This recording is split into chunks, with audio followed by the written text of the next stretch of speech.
দেখে নিই বন্ধুরা, আজকের কলকাতা ফাটাফাটে 1 থেকে 3 বাজি রোলিং করবেন। 3 ডিজিট স্পেশাল গেম, একবার পাস হয়ে গেলে গেমটাকে ছেড়ে দেবেন। 100% গ্যারান্টি দিচ্ছি একবার পাস হয়ে যাবে। দাসবাবু চ্যানেলটিকে অবশ্যই সাবস্ক্রাইব করে রাখবেন সবাই। দেখে নিই তবে আজকের গেম কী কী থাকতে চলেছে।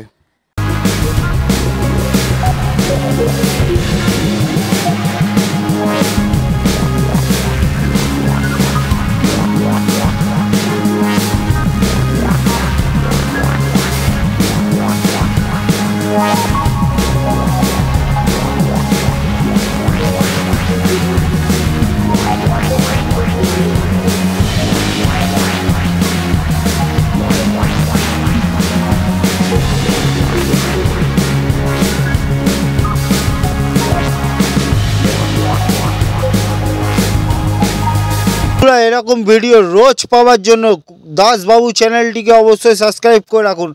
আমাদের টিপস যদি আপনাদের ভালো লাগে বন্ধুরা,